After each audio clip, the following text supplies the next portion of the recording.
मास की चतुर्दशी को कहते हैं करवा चौथ। अपने अपने पति परमेश्वर की उम्र के लिए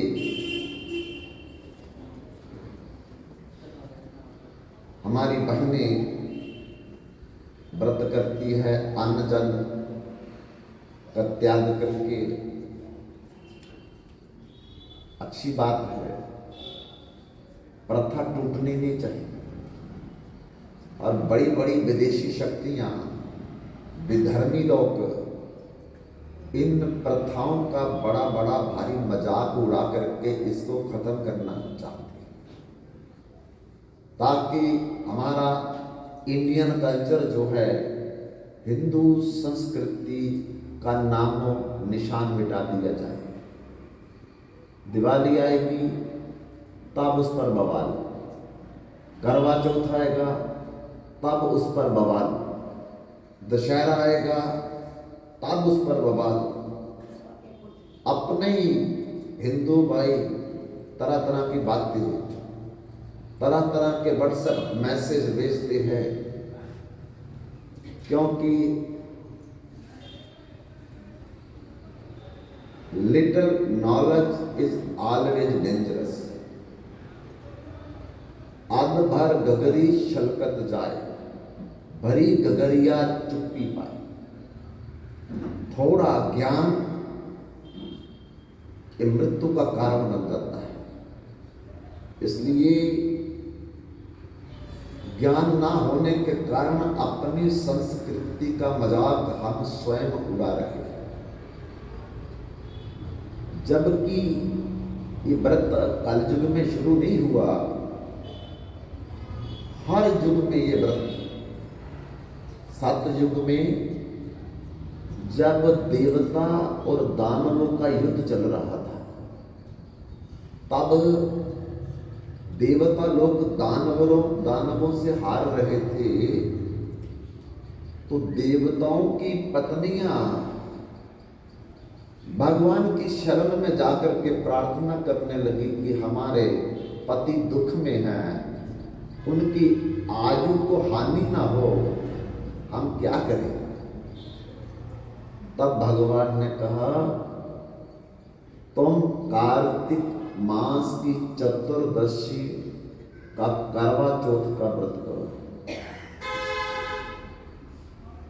और जैसे उन देवियों ने करवा चौथ का व्रत किया, उसी समय मैसेज संदेशा आ गया, देवता विजयी हो गए, जीत गए।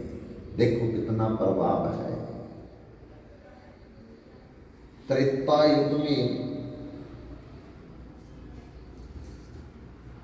सती अनसुईया ने इस व्रत के प्रभाव से ब्रह्मा, विष्णु और शंकर जी को 6 महीने के बच्चे बना दिए।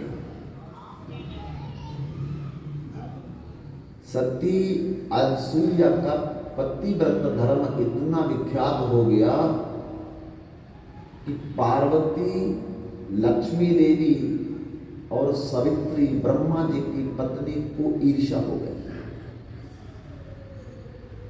और ईर्ष्या चरम पर तब चली गई जब देवऋषि नारद एक बार तीनों देवियों के पास आए।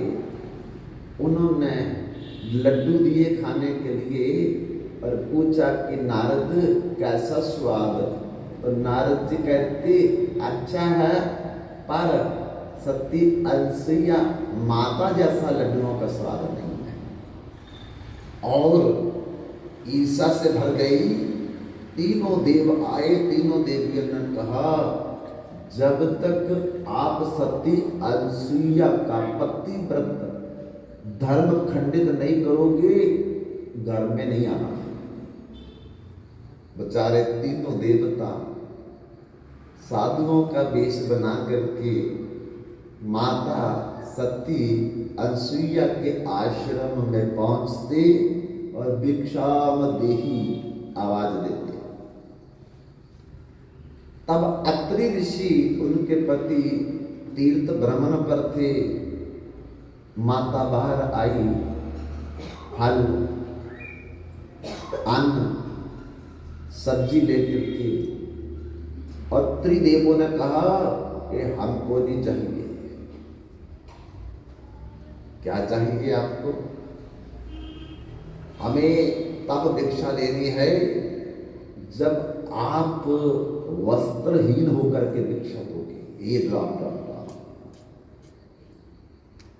देवी के लिए चिंता का विषय बन गया कि साधु बिना भिक्षा लिए चले न, जब कोई अभिशाप न दे दे, और अगर मैं भिक्षा देती हूं तो मेरा पतिव्रत धर्म नष्ट हो जाएगा, खंडित हो जाएगा।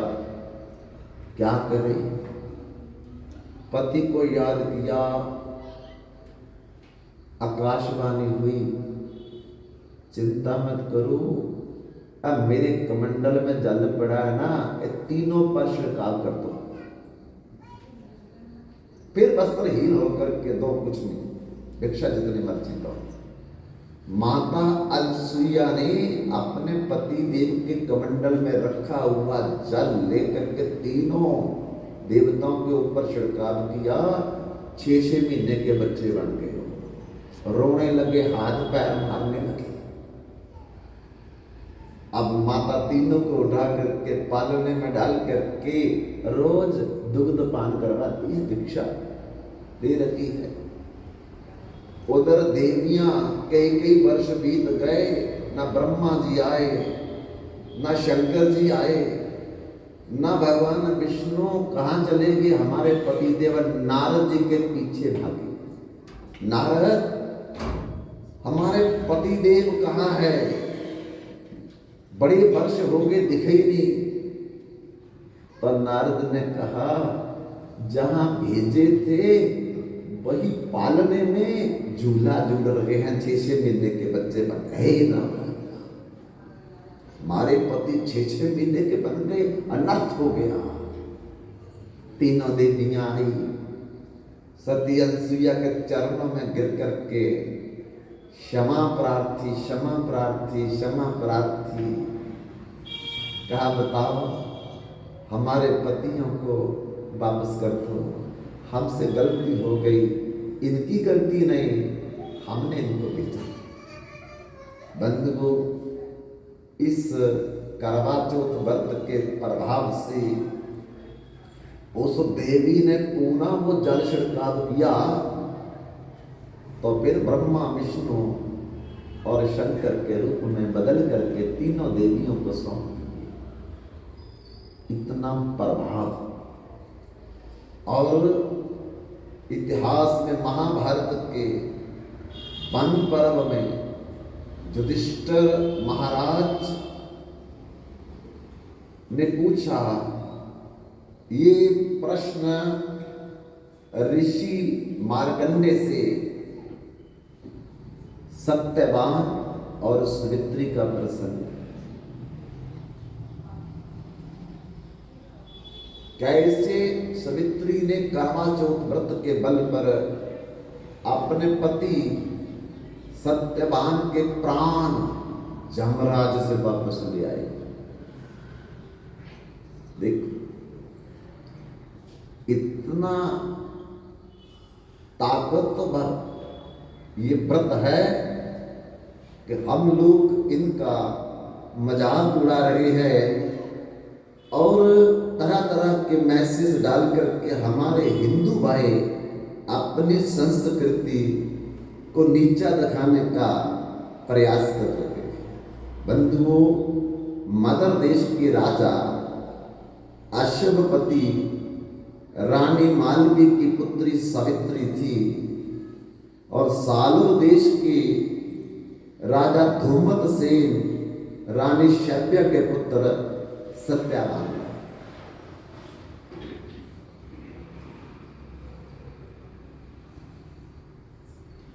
जब राजा के घर में संतान नहीं तो उन्होंने सावित्री व्रत किया संतान के लिए। सावित्री प्रत्यक्ष में प्रकट होकर के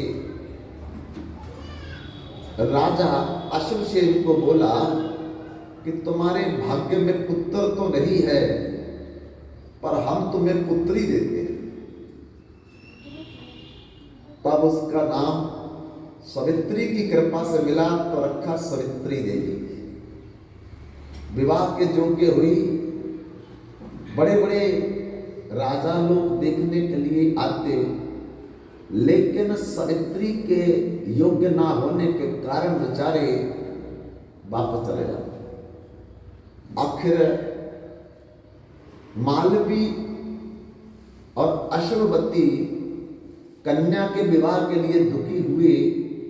कहा, देवी हम तो हार गए, अब तुम चितरंगनी सेना लेकर के रथ पर सवार होकर के निकलो, जो तुम्हें अच्छा लगे वर, हम उसी से तुम्हारा विवाह करेंगे। सावित्री सेना को लेकर के रथ पर सवार होकर के निकली और साल्व देश के राजा धूमतसेन और शैब्या के पुत्र सत्यवान को देखा। ये भी पहले राजा थे, लेकिन धोखे से मंत्रियों ने इनको राजहीन कर दिया और आंखों से भी अंधा कर दिया राजा रानी को। तब से ये तपोवन में रह करके अपने पुत्र सत्यवान की परवरिश कर रहे थे। सत्यवान रोज जंगल में जाते हैं और लकड़ियां चुनकर बाजार में बेचते हैं, और जिससे वो अपना रोजी रोटी का गुजारा करते थे। तब सवित्री ने सत्यवान को लकड़ियां लाते देखा तो उसी समय मन में विचार किया कि यही मेरे पाल। माता पिता को घर में आकर के कहा, नारद जी को बुला करके कुंडली दिखाई। नारद जी ने कहा कि इस सत्यवान की केवल उम्र 1 साल बाकी है, ये जीवित नहीं रहेगा। राजा ने रानी ने सवित्री को समझाया कि पुत्री, तुम्हारा पति केवल 1 वर्ष जीवित रहेगा, अभी तो हमने फेरे नहीं दिलाए, तिलक वगैरह नहीं दिया, तुम अपना फैसला बदल दो, कहीं और राजा के घर में तुम्हारा विवाह करेंगे। सावित्री ने कहा कि अब तो जो मन में हो गया, अच्छा हो बुरा हो, 6 महीने उम्र हो, साल हो, मेरे प्रारब्ध को आप माता पिता नहीं बदल सकते, क्योंकि प्रारब्ध कर्मा नाम देवा भोगनाशा। जो मेरे प्रारब्ध में ससुराल में लिखा है वो मुझे पति से भोगना ही पड़ेगा, मैं उसी में अपने आप को संतुष्ट करूंगी। बंधुओं, विवाह हो गया। अब रोज जमीन पर एक दिन कम हो गया, दूसरा दिन कम हो गया, तीसरा दिन कम हो गया। जब 3 दिन सत्यवान की जिंदगी के बाकी रह गए तो सावित्री ने व्रत करना शुरू कर दिया। अन्न जल फल का त्याग करके इसी करवा चौथ का व्रत किया और माता पिता अपने सास ससुर से आज्ञा मांगी कि आज मैं पति के साथ जाऊंगी। पति ने मना किया, सास ससुर ने मना किया, मत जाओ, बहुत कष्ट में वन का रास्ता है। लेकिन सवित्री जानती थी कि आज अगर मैं नहीं गई फिर कभी भी यह सत्यवान मुझे मिलेगा नहीं। जबरन चली गई। सत्यवान पेड़ पर चढ़कर के सूखी लकड़ियां काट रहा था और सावित्री नीचे लकड़ियां को इकट्ठी कर रही थी। उसी समय एक सर्प ने सत्यवान को डंक कर दिया। सत्यवान वृक्ष से नीचे गिर गया। सावित्री समझ गई तुरंत सत्यवान को संभाल करके अपनी गोद में सर रखा और चारों दिशाओं में देखने लगी। सामने से जमराज आते हुए उसको भैंसे पर दिखाई दिए। इतना ये व्रत का प्रभाव। जमराज कहाँ दिखते किसी को, जमदूत कहाँ दिखते हैं, सावित्री को सब दिख रहा था। तुरंत उन्होंने जम पास डाल करके सत्यवान के शरीर से सूक्ष्म शरीर, कारण शरीर, आत्मा को जम पास में बांध करके ले जाने लगे भैंसे पर। सावित्री भी अपने पति के प्राणों के पीछे पीछे चलने लगी। जब दक्षिण दिशा की तरफ चलते चलते चलते जब इस पृथ्वी के नीचे की तरफ जमराज जाने लगे, सावित्री भी पीछे पीछे जा रही है। जमराज को लगा कोई मेरे पीछे आ रहा है। मुड़ करके देखा, देवी तुम मेरे पीछे क्यों आ रही हो? कहा कि मैं आपके पीछे नहीं आ रही महाराज, अपने पति के पीछे आ रही। पति को तो मैंने प्राण हरण कर लिए। अब जमराज जिसके प्राण ले लेता है उसके प्राण कभी वापस नहीं देता है, इसलिए तुम चली जाओ। पर मैं खुश हूं तेरी पतिव्रत धर्म पर कि तुम इस लोक में भी मेरे पीछे चली आई हो। कोई आ नहीं सकता, एक वरदान मांग लो। सावित्री ने कहा कि हे महाराज, अगर आप मुझे एक वरदान देना चाहते हो तो ये वरदान दो कि मेरे सास ससुर के नेत्र वापस आ जाए, राज्य वापस मिल जाए। तथास्तु। फिर जमराज चले, सावित्री फिर पीछे। अरे बैतरणी नदी को भवसागर कहते हैं, उसको कोई पार नहीं कर सकता जिसने गाय दान नहीं की है, गौ सेवा नहीं की है, वो गाय ही पार करवाती है। जमराज तो निकल गए, सावित्री वहां रुक गई। लेकिन माता सावित्री को याद किया, गाय बनकर के उपस्थित हो गई। सावित्री ने पूंछ पकड़ी गाय के तो धर्मराज के पीछे चल पड़ी। धर्मराज ने कहा, देवी फिर पीछे हो, क्या बात है? पर मैं तुम्हारी भक्ति देख करके और प्रसन्न हूं, मांगो दूसरा वरदान क्या मांगती हो? सावित्री ने कहा कि हे धर्मराज, अगर आप मुझे दूसरा वरदान देना चाहते हो, मेरा कोई भाई नहीं है और मेरे माता पिता दुखी थे। मेरे भाई की तलाश में मेरे माता पिता के घर में 100 पुत्रों का जन्म हुआ। 100 पुत्र का तथास्तु वरदान ले लिया। फिर जमराज चलने लगे तो जमपुरी में पहुंच गए। यहां कोई भी जीवित व्यक्ति नहीं जा सकता, पर सावित्री वहां पहुंच गई। तब जमराज ने कहा, कमाल है, आपके व्रत की शक्ति को देख करके तो मैं हैरान हूं कि यहां कोई जीवित व्यक्ति कभी आ ही नहीं सकता, तुम जहां भी चली आई। एक वरदान और मांग लो, फिर तुम वापस चली जाओ, पर सत्यवान के प्राण नहीं वापस मिलेंगे आपको। तब सावित्री ने कहा, सच में अगर आप मुझे वरदान देना चाहते हैं तो ये वरदान दो, मैं 100 पुत्रों की माता बन जाऊं। तथास्तु। जमराज को समझ नहीं आई वरदान देते समय, फिर चल पड़े। सावित्री फिर पीछे जा रही है। कहा, देवी तुम फिर पीछे, क्या बात है? महाराज, आपने मुझे अभी अभी वरदान दिया है कि मैं 100 पुत्रों की माता बन जाऊं, पर मेरे पति देव तो आपके पास हैं, तो मैं 100 पुत्रों की माता कैसे बनूंगी? जमराज हार गए।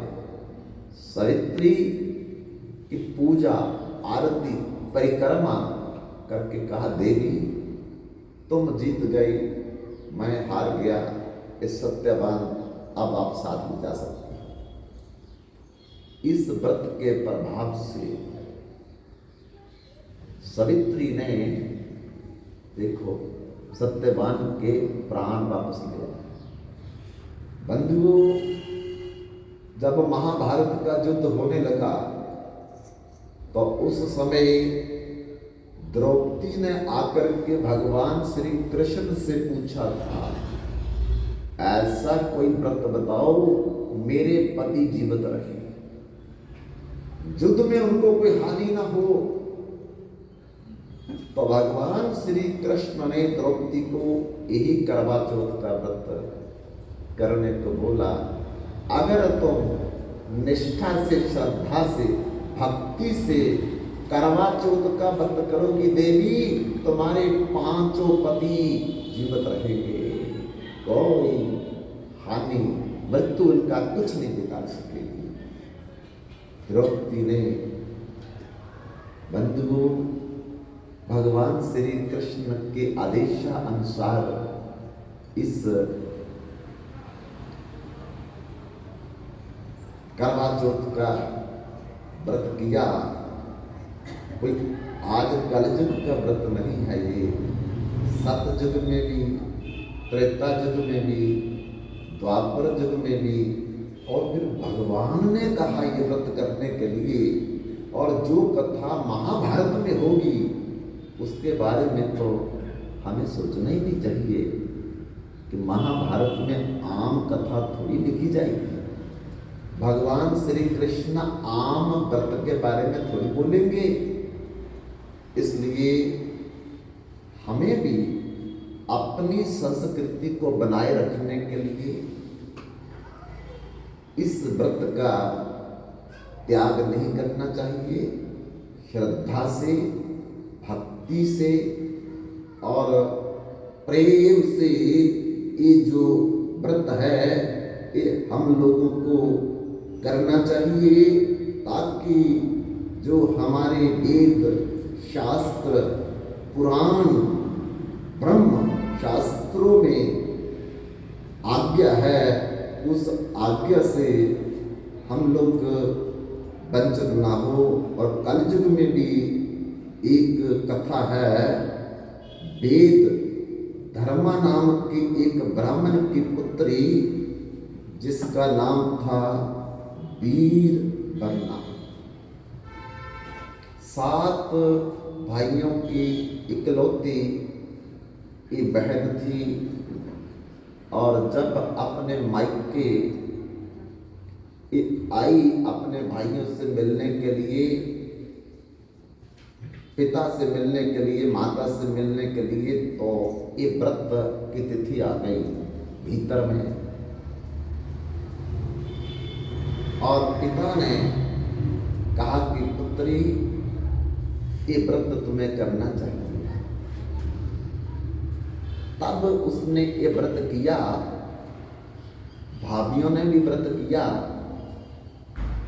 लेकिन इसको इतना अभ्यास नहीं था व्रत करने का। तो शाम तक ये वीर धर्मा जो पुत्री है, ये वेद धर्मा की बेचारी बेहोश होने लगी। तब भाइयों को चिंता हो गई कि व्रत के कारण कहीं हमारी बहन शरीर ना छोड़ दे। तो रात को चंद्रमा भी बेचारे अपने हिसाब से निकलते हैं। आज देखना हमारी बहनों को क्या हालत करवाएगा। छतों पर कभी किसी को रात को ना देखो तो आज हमारी बहनें छतों पर ही रहेगी।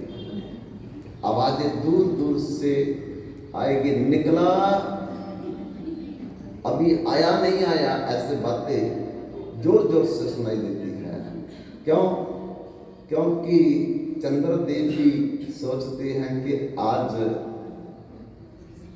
मेरा मूल्य बढ़ रहा है, तो क्यों ना मैं भी अपने मूल्य की कीमत अदा कर लूं।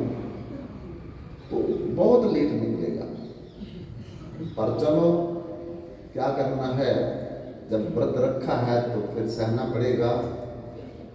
तो उन 7 भाइयों की बहन बेचारी अपनी बेहोशी में पड़ी हुई है। भाइयों ने चिंता की कहीं बहन ही न चल बसे तो व्रत का क्या फायदा। तब उन्होंने एक षड्यंत्र रचा कि दूर पेड़ पर चढ़ करके एक भाई ने दीपक जला दिया और बाकी 6 भाइयों ने कहा, वीर धर्मा देखो चंद्रमा निकल गया। तब धोखे में आकर के उस चंद्र धर्मा ने व्रत को खोल दिया, लेकिन जैसे असमय पर व्रत खुला, खबर आ गई ससुराल से कि पति छत से गिर गया नीचे और मर गया। खबर आ गई। तब वो विलाप करने लगी, रोने लगी। दौड़कर पिता के पास गए कि पिताजी आपने कहा था कि व्रत करने से पति को कुछ नहीं होगा, मैंने तो व्रत ठीक ठाक किया और मेरे पति की खबर आ गई है, ये क्या हो गया। तब वेद धर्म मन में सोचने लगा कि मैं प्रखंड विद्वान होने के कारण सब जानता हूं कि इस व्रत के प्रभाव से इनके पति की मृत्यु नहीं होनी चाहिए। अगर कुछ हुआ है तो व्रत में गड़बड़ी हो गई है। तब पता चला भाइयों से कि उन्होंने इस व्रत को खंडित करवा दिया है। तब पिताजी बड़े दुखी हुए। बहन पति के वियोग में विलाप कर रही है, लेकिन उनके पिता ने अपने कर्म कांड की पूजा के प्रभाव से इंद्र की पत्नी इंद्राणी को आवाहन किया और आवाहन करके इंद्राणी पृथ्वी पर आई और उनकी पुत्री से कहा कि देवी, ये व्रत तो तेरा खंडित हो गया, पति तेरा चल बसा, पर तू साल के जितने भी करवा चौथ के व्रत हैं निजम से करोगी, तुम्हारे पति फिर वापस आ जाएंगे। और उस देवी ने इंद्राणी की बात को मान करके श्रद्धा भक्ति प्रेम से 1 साल तक ये व्रत निजम से किया। उसके पति स्वर्ग से फिर पुनः वापस आ गए उसी दिव्य शरीर में। फिर अपने परिवार में वो रखे। तो कहने का ये मतलब है कि हमें भी इस संस्कृति को बनाए रखने के लिए अपने अहोई व्रत है, करवा चौथ का व्रत है, संकट चौदह का व्रत है, इन व्रतों को करना चाहिए, क्योंकि नुकसान तो इसका है अगर ना करेंगे, लेकिन करने से हमको कोई लॉस नहीं है। तो बहुत सी आज हमारी बहनें सारा दिन थक जाती बिना खाए पिए और शाम को हमारे भाइयों से जिद करती है कि थक करके हम कुछ नहीं बना सकते आज, तो क्या करें, होटल में चलना पड़ेगा। आज का डिनर जो है होटल में खाएंगे, घर कुछ नहीं बनेगा क्योंकि थक गई हैं हम लोग। तो अब बताओ क्या फायदा व्रत का। एकादशी व्रत का पारण अगर सही ढंग से ना करो तो व्रत का दोष लगता, व्रत का फल नहीं मिलता। तो अगर इतना दिन में कष्ट उठा करके व्रत किया है तो होटलों में जाकर के होटल के मालिक और वेटरों को ही फल उसका देना जाकर के, तो पति को तो फल मिलेगा नहीं, क्योंकि जिसका खाना खाएंगे होटल के मालिक का और जो वेटर हमको परोसेंगे आकर के टेबल पर, तो व्रत का फल तो चला गया उनके पास, हमारे पास क्या रहा। अपने घर में जैसा भी हो बना करके पहले भगवान को भोग लगाओ, तुलसी पत्ता डाल करके उसके बाद जब चंद्रमा निकले तो फिर जो भी है चांद की पूजा करके जो हमारा निज़म है इस व्रत को खोलने का, तब अपने घर में बैठ करके ये प्रसाद ग्रहण करना चाहिए, ताकि इसका जो पूर्ण फल है वो हम लोगों को प्राप्त हो सके। अभी आइए समय को देखते हुए गाइते गाइते नाम की दशाई, कृष्ण नित्य दास हुई हृदय सफुरी। गाइते गाइते नाम की दशाई ला, गाइते गाइते नाम की दशाई ला,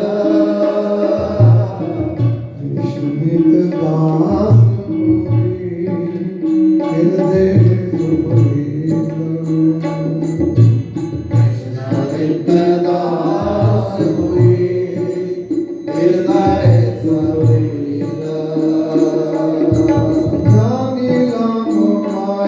ला।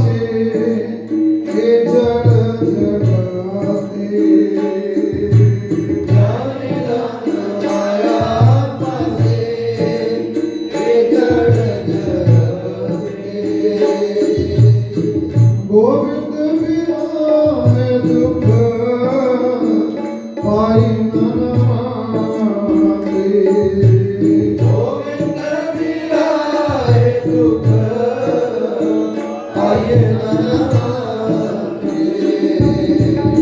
और ये संसार नहीं लगे माला, और ये संसार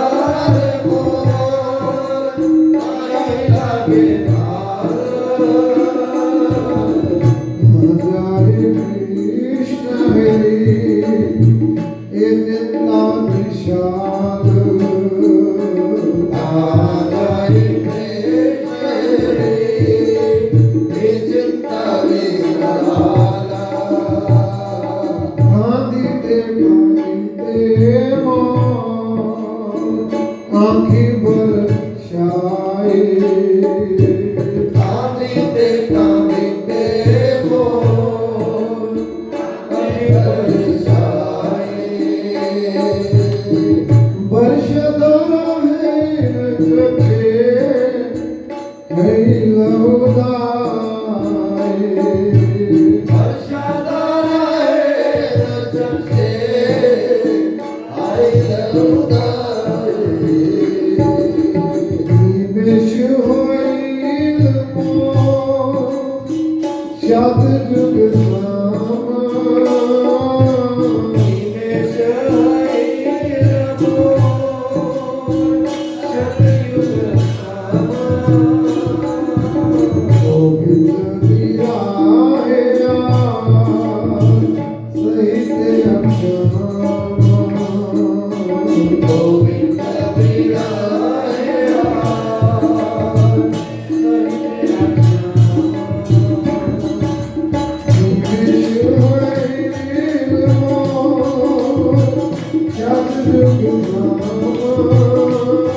अक्षमा।